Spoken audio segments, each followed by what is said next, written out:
ressaltar que se você faz muito dinheiro, Tá. isso não é garantia de que você vai chegar lá. Eu Se tenho você uma não história, eu tenho uma souber história da conservar minha o dinheiro vida que você fez. que eu acho que Por favor. denota muito sobre isso. Como eu disse, o meu pai trampou 30 anos na mesma empresa que hoje é a Braskem, inclusive. Meu pai é engenheiro químico, trampou 30 anos. E o meu pai ele sempre foi muito bom num negócio chamado subtração, que é muito simples. Quanto você ganha, menos quanto que você gasta, é o tanto que você investe. E ele não sabia nada sobre contabilidade, sobre E só dinheiro. respeitava isso. Ele só respeitava uma simples subtração, cara. Então, eu lembro que meu pai chegava bem tarde em casa, então, por volta de 8 ou 9 horas da noite. Ele saía da atual Braskem, vinha para casa e ele abriu um programa chamado Quicken. Vocês lembram desse programa? Eu nem usei. É o primeiro software de você elencar gastos que existiu. É um software gringo, meu pai muito nerd, baixou lá. Quicken, da Microsoft. Quicken, mesmo, cara? Isso em 1999, assim. Meu pai, ele sempre foi muito avesso ao risco, ele sabia que ele ganharia um teto ali. Eu posso só colocar uma frase do Kiyosaki aqui o na lição podcast- 6? O podcast eu acho que é meio que seu. Não, pra poder elencar isso que o seu Sim, pai sim. fazia. Você falou que É seu meu pai também. era um cara Obrigada. que ele ganhava X, gastava menos que X e investia a diferença. E de uma maneira simples, não era sofisticado pra caramba que Não. ele fazia. O Kiyosaki, ele fala aqui, tudo que você precisa para alcançar o sucesso financeiro é matemática simples e bom senso. É isso. Para ele era muito simples. Ele sabia que ele tinha um lugar que ele poderia exercer na empresa dele lá. Chegar, sei lá, gerente, por exemplo. E ele fez uma conta de menos, cara. Só que eu lembro que ele juntava todos aqueles papeizinhos de cartão de crédito. Não sei se vocês lembram. Antigamente, quando você passava a maquininha, vinha aquilo lá. Ainda bem você pedir. Ainda vem se você pedir, mas antes era o Sim. único comprovante que você tinha. E ele juntava todos dele, da minha mãe, e ele parava todo dia. A primeira coisa que ele chegava, falava boa noite e tal, e chegava lá e fazia uma conta de menos, porque ele dividia mais ou menos o tanto que ele ganhava, dividia por 30, e ele não podia gastar em um dia mais do que ele ganhava. E ele seguiu isso durante 30 anos. Aí hoje eu vejo e falo, putz, meu pai nunca ganhou muito. Mas foi um mas baita ele- exemplo que teu pai fez. né? Mas ele tem um Meu pai fazia coisa Cara, parecida também. Meu pai tem um apartamento em Riviera de São Lourenço, velho. Um negócio que, tipo, eu não sei como é que ele fez aquela porra. É que meu pai Na verdade, eu sei. ganhava tanto. Ele usou a subtração durante 30 anos e conseguiu acumular patrimônio. E hoje o que ele tem de renda passiva em renda fixa, inclusive, pai, precisamos rever isso, ele consegue se virar muito bem, cara. Tanto que quando eu me fudi no Joesley Day, que eu era trader, foi o primeiro cara que eu liguei. Falei, pai, preciso de 30 pau. Ele falou, tá bom, por quê? Falei, por causa disso. Lascou a bike, caiu a corrente aqui da bike, fudeu. E ele me fez uma TED ali de 30 pau na hora e continua vivendo totalmente simples. O meu pai é o Barsi versão Santo André, assim. Até hoje, cara. Ele anda de metrô até hoje. Ele só tem uma porra de uma BMW que eu dei pra ele. Depois eu me arrependi, porque eu queria... Quando a bolsa cai, eu falo, pai, vamos vender aquela BMW, pai, vamos botar na bolsa.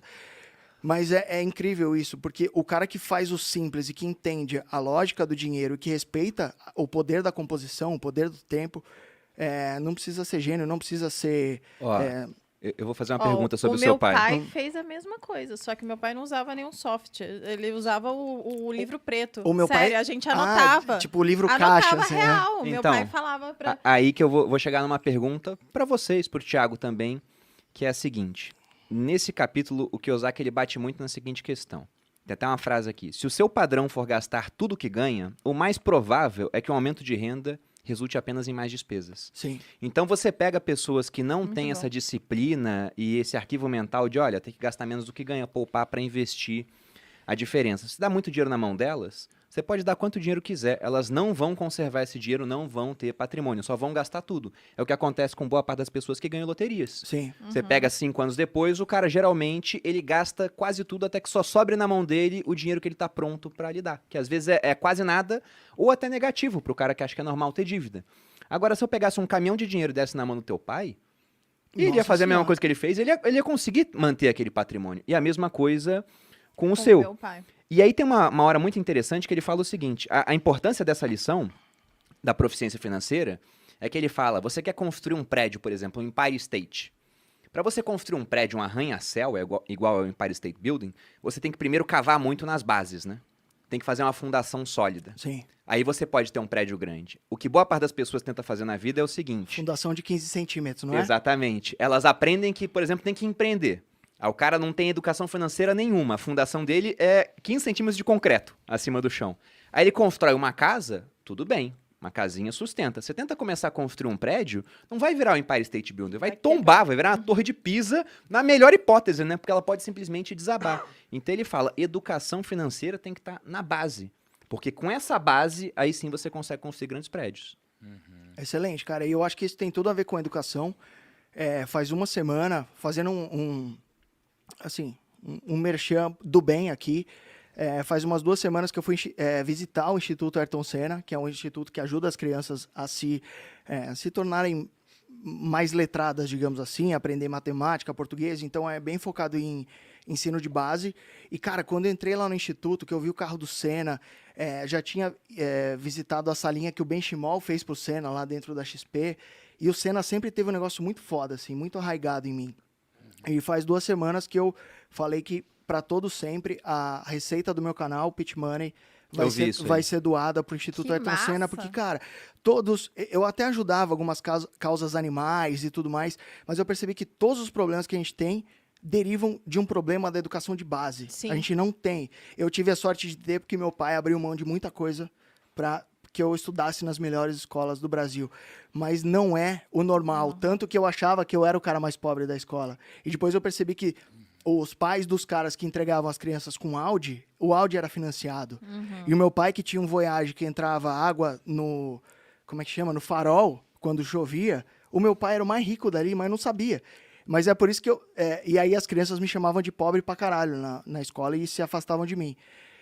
Mas é por isso que eu acredito que meu pai foi impecável comigo, mas a única coisa que eu mudaria... É meio foda falar de pai, né? Você vira meio emo. Mas a única coisa que eu mudaria com o meu filho é explicar a situação financeira do tipo, papai ganha tanto, a gente gasta tanto. Porque eu vivi com essa mentalidade de tipo, mano, sou pobre, sou a margem da sociedade. Na minha época já não deixavam a gente derreter chumbo de pasta de dente. Não existia essa percepção. E o que me mudou muito foi o fato do meu pai ter pago uma educação de muita qualidade para mim. Então, quando eu fui para o ensino médio, estudar no Bandeirantes, eu percebi que tinha amigo meu que ia de motorista, de Mercedes, caralho. Eu falei, mano, o que teu pai faz? Ah, meu pai tem uma empresa de não sei o que lá. Ah, meu pai tem uma siderúrgica. Meu pai tem não sei o que lá. Então, eu acredito que trocar ideia com o moleque ali, ou a menina mais nova, sobre qual é a sua situação financeira é o que vai fazer a tua família ir para outro patamar. Porque o filho do pai rico, ele conseguiu se manter rico, né? Manteve até multiplicou pelo que fala aqui no livro. E os meus sócios, eles da Inside, eles têm pai empreendedor. E o pai dele sempre falou, pai ganha tanto, tem a empresa tal, não sei o que lá, me ajuda a ganhar mais dinheiro. E eles adquiriram esse tino, essa veia para os negócios. E, mano, hoje eles têm um patrimônio, sei lá, 10 vezes maior que eu. E a gente sempre caminhou junto. Só que o patrimônio deles é muito maior porque o mindset é diferente. E olha que você ainda usou muito bem a internet, né? Que é uma baita de uma ferramenta para acumular patrimônio. Sim. Mas eu vou falar aqui uma coisa. Você tá falando, isso eu mudaria porque faria diferença. Mas no caso, ele não tinha essa expertise para te passar. Assim como meu pai não tinha, né? Então, por isso que porque eu, na verdade, eu também... Foi a mesma história. Meu pai também ralou para colocar numa escola boa, né? Que eu era mais pobre da escola, né? Eu não usava roupa de marca, todo mundo tava de roupa de marca. Mas meu pai também meu pai conversava comigo, mas eu era mesmo a mais pobre. Você entendeu? Essa era a realidade. Não tem problema nenhum. Então não fez diferença, eu acho. Eu acho que no final... O que interessa é o exemplo e, de fato, ter contato com uma realidade de pessoas que têm mais dinheiro e que têm os pais, por exemplo, empreendedores, que têm os pais ricos ali, fez diferença para mim, porque eu já consegui enxergar uma coisa a mais para depois, obviamente... Quando tipo, que existe um universo à parte, né? De pessoas que criam dinheiro, né? Exatamente. Eu não tinha essa percepção. E a gente precisa parar também de romantizar os pais. Porque sempre que eu falo do meu pai é muito foda. Ele me ensinou tudo sobre valores, tudo que eu sou veio dele. Mas, de fato, ele tem alguns defeitos. E eu vou ter alguns defeitos quando eu for criar meu filho. E sempre que eu falo isso do meu pai, que eu dei uma BMW pra ele, os cacete, as pessoas falam, mas você reclama do seu pai. Não, meu pai foi impecável. Menos nessa parte que ele é extremamente avesso ao risco. Você não tem que nem ser avesso ao risco, nem idolatrar o risco. Se você ficar ali no meio termo, né? No meio termo e conseguir fazer o seu dinheiro trabalhar, você vai ganhar muita grana. Eu idolatro o risco, cara. Eita. Caralho, ele tá Bravo. imbatível. Vai, vamos sair na mão, vai. Toma um uísque aí. Não, eu idolatro. Porque as pessoas têm uma visão de que elas acham que a gente tem que fugir do risco, né? Mas se você elimina o seu risco de perder, você elimina o seu risco de ganhar também. Então não acho que é matematicamente inteligente. Né? Mas eu entendi o que você quis dizer. Você se referiu àquele risco manejo de risco, sem né? noção, tem que saber. Claro. Cara, posso fazer uma reflexão sobre... Porque a gente estava falando sobre... o que importa não é o quanto você ganha, né? O que importa é a conservação do que entra, né? Mais ou menos isso. E aí, cara, tem uma reflexão do Daniel Kahneman, que ele fala sobre os dois sistemas que a gente tem, né? Sistema 1 e sistema 2. Sistema 1 é aquele emocional e rápido, o sistema 2 é aquele devagar e racional. Então, Pete, se liga, quanto é 2 vezes 2? Cara, até onde eu me lembro é 4. Quanto que é 14 vezes 17? Aí já deu uma lascada, calma Deu, aí, né? eu posso Relaxa, fazer. não precisa. Qual que é Eu tenho uma HP aqui, calma aí. Não, mas qual que é o argumento aqui? O primeiro você respondeu muito rápido, então isso aqui é o sistema 1. 238. Boa, Malu. Então, o 1 foi muito rápido. Isso aqui foi algo muito rápido. É o sistema 1 atuando. A segunda pergunta é o sistema 2 atuando. É aquele mais racional, né? Qual que é a conclusão aqui? O sistema 1 ele é mais emocional. É o que toma as decisões. Nós, seres humanos, tomamos decisões de uma forma emocional, né?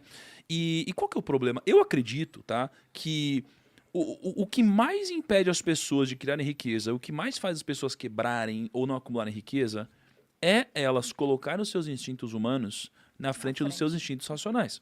Então, quando entra muito dinheiro, o que acontece? A gente tem um instinto humano, a gente quer consumir algo agora. Tá? E quando aumenta o nosso salário ou aumenta a nossa renda, por algum motivo, os nossos sonhos aumentam da mesma forma. Sim. Porque quando a gente é um estagiário, a gente tem um sonho, de repente a gente ganha mais, a gente muda o sonho. E ganha mais e aumenta o sonho de novo. Aí hoje eu tenho um amigo que tá agora, não, quero comprar um avião. Aí comprou um avião, agora quero comprar 2. Agora quero comprar uma ilha. Caraca, mas você antes não queria nem ter carro. Então os sonhos mudam. Dele, né?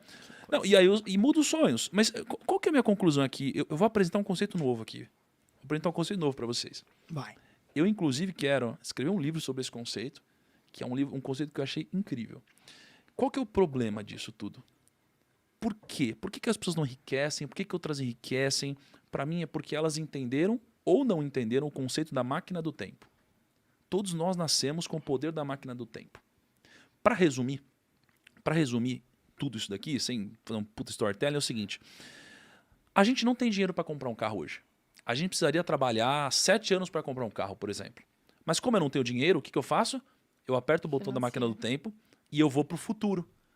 Por quê? Porque eu já saio da concessionária com o carro. Mas eu não podia comprar ele. Você antecipa sonhos, basicamente. Isso. Então eu fui pro futuro. Só que o que ninguém te conta é o preço que você paga ao antecipar o futuro. Ou você trouxe o bem pro presente, né? Trouxe do futuro pra pagar o preço. Eu tinha pensado assim. Exato. Que, inclusive, acho que é superior ao seu pensamento, mas continue. Eu acho que sim, ele tá pensando em termos de fluxo de caixa e ele... Só que, ao mesmo tempo que a gente tem o poder de antecipar o futuro, a gente também pode fazer o contrário, né? E quando a gente segue a lógica do pai rico, pai pobre, uma lógica de construir ativos, cara, isso daqui é você usar a máquina do tempo ao seu favor. Mas como somos emocionais, as decisões são tomadas desse jeito, a gente sempre vai apertar o botão de ir pro futuro. E quem já assistiu o Clique sabe o que acontece, né, cara? Sim, dá merda.